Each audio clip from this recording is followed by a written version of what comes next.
amusaba ko baryamana dushingiye ku buhamya uyu divine ubwe yitangiye yavuze ko bataryamanye rimwe bataryamanye kabiri ariko biza kurangira bigaragaye ko amuteye inda. Divine rakimara kubwira uyu mukozi w'Imana ko yatwaye inda, nuko mukozi w'Imana ntabwo yabihaye agaciro, ahubwo ngo yatangiye kujya agenda mukwepa atangira kugabanya apeti yari amufitiye, atangira kumwereka ko nta sano bafitanye, aribyo byaje kuviramo Divine ndetse no kuba yava hano kwa Sirasi ajya iwabo mu rugo, birangira abibwiye ibigeragezo biragwira njye ubunarumiwe, iyo wari kugutabara ari ubwishe bitera agahinda. Umwe mu bavuga butumwa bazwi hano mu gihugu cy'u Rwanda uvuga ubutumwa akoresheje impano yo kuririmba cyangwa se umwe mu byamamare muri gospel, umugabo witwa Ndahayo Sirasi uzwi ku izina rya Ibya Yesu ni kumurongo. Ibya Yesu ni kumurongo ngira ngo iyo ndirimbo abantu benshi murayizi, ni imwe mu ndirimbo zatumye izina rye rizamurwa kubera uburyo iyo ndirimbo ihimbye ndetse n'uburyo iyi ndirimbo yakunzwe n'abantu benshi. Ndahayo Sirasi rero uyu munsi amaze iminsi itari mikeya atawe muri yombi n'urwego rw'ubugenzacyaha no mu Rwanda akurikiranyeho icyaha cyo gusambanya no gutera inda umukobwa ufite imyaka 16 imyaka 16 y'ubukure. Bisobanuye yuko muri iki gihugu cyacu cy'u Rwanda kuryamana n'umukobwa uri munsi y'imyaka 18 bihanishwa igihano kitari ku rwego rwo hasi. Iki cyaha akurikiranwe kiramutse kimuhamye yazahanishwa igifungo kiri hagati y'imyaka 20 na 25. Ntabwo yahanishwa igihano kiri munsi y'imyaka 20 cyangwa se kirenze imyaka 25. Urumva yuko rero ni icyaha gikomeye cyane. Ndahayo Sirasi ngira ngo kuri titre navuze ngo yakoze sakirego ubundi muri kizaka Gatolika baravuga ngo ni ibyaha 57, no gukora ibyaha 57 nicyo bita sakirego. Yakoze sakirego Ndahayo Sirasi Ibya Yesu ni kumurongo. Mu by'ukuri uyu mugabo arazwi cyane ahagana muri za 2013 hatangiye kuvugwa hatangiye kuzuruntu hagati ye n'umugore we, hazamo urwikekwa aho umugore we yamukekaga ko yafashwe n'umwuka w'ubusambanyi, ariko abantu kubera uburyo yari afite kubera uburyo yari yaranditse izina nk'umukozi w'Imana ntabwo abantu bigeze babiha agaciro. Ariko ibyo bintu byaje gukomeza bigera ku rwego ndetse umugore we yaje no mu itangazamakuru anahamya ko yamufashe, amufatira mu mujyi wa Kigali aho bivugwa ko Sirasi yari yarataye umuryango ajyana n'undi mugore aramukodeshereza bakibanira nk'umugabo n'umugore, yarasize umugore n'abana hariya mu karere ka Bugesera. Ibi bije kuri social media abantu benshi babise umugore umusazi, bavuga ko ashyize ku karubanda amabanga y'urugo kandi ko yandaritse umugabo, ndetse mu gihe kimwe umugore bivuga ko banamufashe agiye kwiyahura muri Rweru bakamukuramo kubera igisebe yari yaramajije guterwa n'uyu mukozi w'Imana bashakanye. Dusubiye inyuma, umunyarwanda yaravuze ngo icyo umugabo akunda kiramuhitana, cyangwa se umugabo yicwa n'icyo yakunze. Ndahayo Sirasi ubundi ni muntu ki? Nimvuga ngo yakoze sakirego mutaza kugira ngo mugukabya, nta muntu udacumura, twese turabanyantege nke dukora ibyaha, kandi ibyo yakoze ntawe utabikora.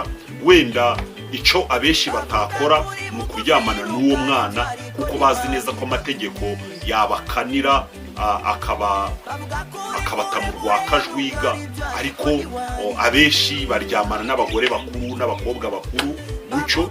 Ariko ni naho bamwe bahera bamuseka bakavuga ati Ndahayo Sirasi nk'umuntu w'umusitari, nk'umuntu ugendagenda mu gihugu, nk'umuntu uziranye n'abagore benshi n'abakobwa benshi, ese ni iyihe mpamvu yafashe icyemezo cyo kwiyandurisha uyu mwana w'umukobwa azi neza ko mu gihe inzego zibishinzwe zabimenya yashyirwa mu mugozi bigeze aka kageni. Dusubiye inyuma nk'uko nabivuze ngo umugabo rimwe na rimwe iyo ukunda inzoga birangira hari igihe wiritse ku mukingo ugapfa cyangwa ugatwara imodoka wasinze ukaba wakora sida. Iyo ukunda kwiba uri umugabo ufite iyo ngeso hari igihe bagufatira mu cyuho ugasanga urarashwe cyangwa urapfuye. Icyo umuntu akunda burya rimwe na rimwe hari igihe birangira ukizize. Dusubiye inyuma, Ndahayo Silas atarinjira mu itorero rya ADEPR nk'umukristo waryo, ari umusore mutoya yatangiye ari mu itorero muri Kiliziya Katolika, ni naho yakoraga umurimo wo kurucuranga kuko yari umucuranzi wa korali. Ndetse ahangaha muri iyi Kiliziya Katolika muri korali yaririmbagamo niho yanaririmbanaga n'uyu mugore we witwa Nikuze Helena. Uyu Helena bakaririmbana muri korali. Bivugwa ko rero Ndahayo Silas mu gihe yabaga muri korali nk'umucuranzi ko udukobwa twose two muri iyi korali agashobora kuba karamurokotse ko mu gihe cye ngo kaba ari mbagwa, cyane cyane ko ngo ushobora kuba yarasigaye ko baryamana muri korali yaramunaniye n'uyu nguyu witwa Helena baje kubana nk'umugore n'umugabo. Uti byagenze amakuru twashoboye gucukumbura nuko ubwo Silas ngo yamaraga guhetura urumva yarakira agasore gatoya, bakobwa barimbana muri korali ashobora kumugurira amata akamukwepana akamutereta kubera iyi ngeso. Ntabwo ari ingeso Silas yize kuri imyaka 45 afite y'amavuko ngo aryamane n'uyu Divine yateye inda. Ntabwo ari ingeso, bivugwa ko iyi ngeso yayitangiranye akiri muto aririmba muri Katolika muri korali umucuranzi, ko abakobwa benshi yakoranaga nabo imibonano mpuzabitsina. Ndetse uwari usigaye ko ari uyu Helena, ndetse ngo Silas abonye ko atazabona n'uburyo yaryamana n'uyu Helena kuko yari umukobwa wihagazeho kandi uva mu muryango mwiza, ya miryango mu cyaro bavuga ngo ntabwo ari imiryango basaba umunyu, hari imiryango bavuga ko idasaba umunyu. Ugiye umuryango wihagazeho ukize, yabivuze ngo n'umukobwa waho ntabwo aba ari umukobwa upfa kunyeganyeza. Silas rero yabonaga kugira ngo uyu mukobwa ashobore kumunyeganyeza Helena bigoye, nuko Silas aza gufata icyemezo cyo kwigwaza. Ubwo rero yagwaraga maru cyumweru atagiye kurepeta, babura umucuranzi, batise umucuranzi wacu yabaye iki, atararwaye. Abaririmbyi bagenda bamusura. Uyu Helena nawe nk'umuririmbyi mugenzi we aza gufata igihe nuko ajya gusura Silas, amusanga mu cyumba aho yari arwariye. Bivugwa ko rungo hageze Silas yarakize, abakamunoni wigwaje yari icyago Silas ntabwo ibintu ari byo yize ejo bundi. Abakamunoni acinda Tamari, nuko birangira rero ngo yegetseho urugi abwira Helena ati niweho ndwaye. Nuko Helena nawe abura andi mahitamo, asanga gukoma kamo bitarakunda, amurushije imbaraga, nuko baba baryamanye gutyo. Ibyo bintu ro Helena aryumaho nyine, ubonye ntakoma aragenda agera mu rugo ntiyabibwira ababyeyi, ariko aza kugogwa n'inda yasamiye aho ngaho kuko nubwo yagiye gucya ariko yatwaye. Abonye rero asamye inda abibwira Silas, birangira bemeranije ko babana. Ariko amakuru avuga ko nyina wa Silas atigeze yishimira ko Helena uyu nguyu yamubera umukazana, ku buryo binavugwa ko uruntu rwakomeje kuba mu rugo rwa Silas, n'aya makimbirane yaviriyemo Silas kutanyurwa no kudakunda umugore we, bikarangira amugeretseho abandi bagore 2, 3, 4, 5 kugeza ubwo twabyita gukomera, kugeza ubwo ashojeho burundu.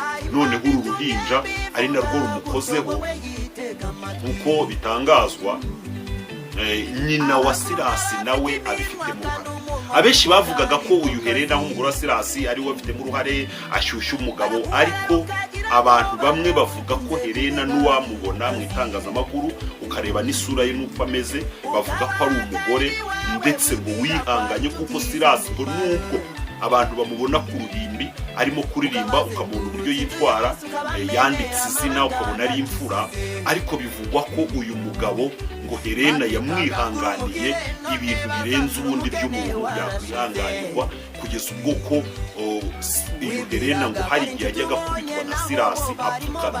Sirasi akamubwira ati ngiye kujya kuvuga ubutumwa ariko ndagenda ngukubise, akabanza akamupfukamisha agasiga amukubise, cyangwa yatavuye mu ivugabutumwa akamumenaho amazi akamukubita, ariko Helena agaceceka kugira ngo nibura icyo cyasha kitajya ku mugabo, noneho bikarangira abuze aho avuga ubutumwa, cyane cyane ko uyu murimo Sirasi yakoraga wo kugenda aririmba mu nsengero hirya no hino, ari wo wavagamo ibyo kurya bya buri munsi. Urumva nyine yaragendaga akagira gute, akaririmba, waririmbye bakamuha amafaranga, agakuramo amatike asagutse, akaza akaba yagura umuceri, akagura n'iyo sukari, akagura n'umunyu, ubuzima bugakomeza, noneho akaba yakwishyura n'ubukode bw'inzu kuko aho babaga barakodeshaga. Helena rero akavuga ati mu gihe nasakuza nkavuga ati umugabo arankubise, ajya muri RIB cyangwa no mu zindi nzego, byamenyekana mu nsengero, noneho byamara kumenyekana mu nsengero bikarangira mbuziki, bikarangira batongeye kumutumira, noneho nanjye nkaba nabura umuceri cyangwa isukari. Akomeza kurumagirwa rero, ariko biza kugeraho umutima wa Sirasi ushiriye mu bagore, ku buryo nyine urumva yatwaraga umugore i Kigali agakodesha indi nzu akamushyiramo akajya kuvuga ubutumwa avuye mu rundi rugo rw'umugore muto. Ibi bintu Helena nibyo byamurenze.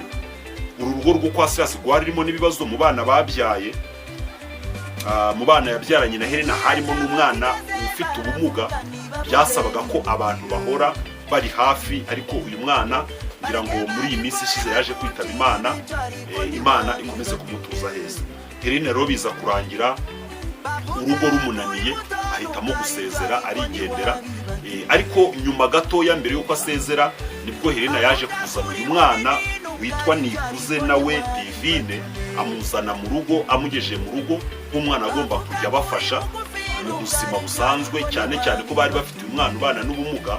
Kavuga ati nko mu gihe nagiye guhinga cyangwa gukora imirimo runaka, uyu Divine ajya asigara amfashiriza uyu mwana. Uyu rero Divine ubwo Helena yavaga mu rugo, ibyo mu Rwanda bita kwahukana, Divine yasigaye mu rugo. Asigaye mu rugo rero asigara abana na Sirasi nk'umwana aho mu rugo. Urumva umwana w'imyaka 16, ariko yaje muri urugo akiri mutoya, afite imyaka mikeya, yakuriye aho ngaho. Biza kurangira rero uyu mukozi w'Imana amubengutse, amaje kumubenguka, amusaba ko baryamana dushingiye ku buhamya uyu Divine ubwe yitangiye. Yavuze ko bataryamanye rimwe, bataryamanye kabiri, ariko biza kurangira bigaragaye ko amuteye. Divine rero akimara kubwira uyu mukozi w'Imana ko yatwaye inda, nuko umukozi w'Imana ntabwo yabihaye agaciro, ahubwo ngo yatangiye kujya agenda mukwepa, atangira kugabanya apeti yari amufitiye, atangira kumwereka ko nta sano bafitanye. Aribyo byaje kuviramo Divine ndetse no kuba yava hano kwa Sirasi ajya iwabo mu rugo. Birangira abibwiye ababyeyi, aravuga ati nyamara rero ubu ndatwite, kugira ngo ababonye iriya nda bigaragara ko ari inda igeze nko mu mezi 6, kuko ubona ko igaragara iyo urebye Divine ku ifoto. Ngira ngo ku ifoto ye y'iki kiganiro mwamubonye, bigaragara ko inda igaragara.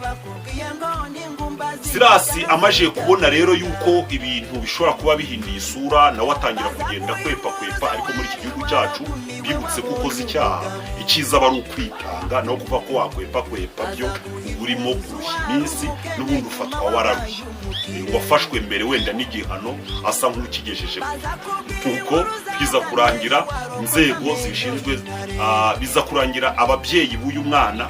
Ariko bivugwa ko uyu mugore wa Sirasi yakomeje kwegera uyu mwana amushimikira, avuga ati ntabwo ujyamana n'umugabo wanjye. Biza kurangira nawe amakuru avuga ko yamenye atwite, noneho bategeka uyu mwana kujya kurega Sirasi mu nzego zibishinzwe. Inzego zibishinzwe rero nibwo zapimaga umwana, basanga uyu mwana aratwite, nuko gutangira gushakisha Sirasi. Birangira atawe muri yombi, akaba afungiye kuri sitasiyo ya RIB hariya i Nyamata. tukavuga tuti rero ni igiki kirakurikiraho, ni agahinda, ni umubabaro. Harimo abavuga bati birashoboka ari ubugambanyi Silas akorewe, ariko niba ari ubugambanyi kugira ngo inzego zibishinzwe zizabigaragaza. Nta muntu wapfa kurengana muri iki gihugu cyacu. Harimo ubutabera, harimo ubuvuzi buteye imbere, bazapima za ADN barebe niba amaraso afitanye isano n'aya Silas. Ibyo ari byo byose reka dutegereze, duhanga amaso ubutabera. Ariko tuvuga tuti bene data abakozi b'Imana, imbuto nk'izi ngizi ntabwo ari imbuto nziza, ariko noneho zikaba mbi cyane mu gihe umuntu w'umugabo w'imyaka 45 yahangara kureba umwana w'imyaka 14 akamubwira ati je t'aime, kugira ngo ibyo buri gihe bavuga ngo nakasamo.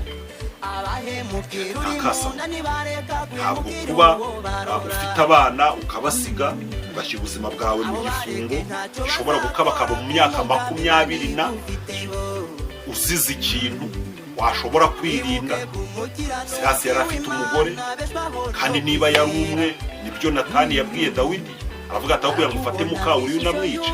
Abagore bose bo mu gihugu barabawe n'abakobwa, wari bushakishe utagushyira mu rubanza. Kugira ngo Silas niba yaragize intege nke, yari bwirinde gukora isakirego, noneho akagira gute agashakira ahandi.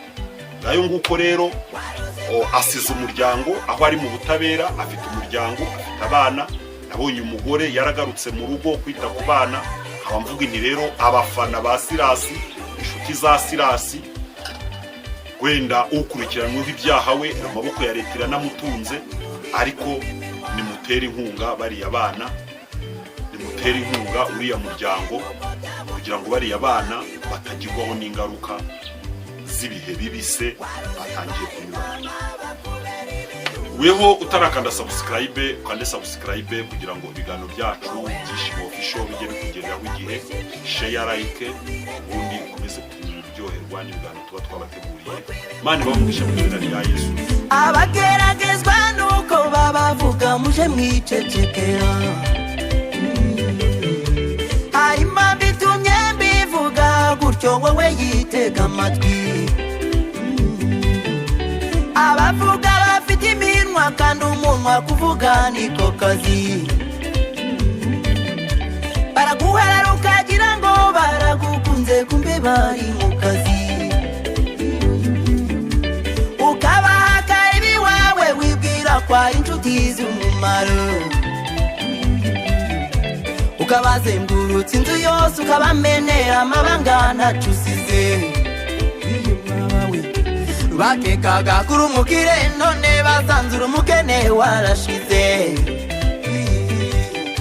Wibwiraga ko ari inshuti ubonye naho bo barimo baragutata. Bashakaga icyo bagukuraho none basanze ntacyo ubarusha. Dore kuvuga we niko kazi, umva inkuru we bakazicuranga mu manama yabo no mu mahuriro yabo, ni wowe kiganiro. Ariko bihorere bavuge n'ukuri barebye bakwamamaze. Bihorere bakuvuge n'ubwo byabo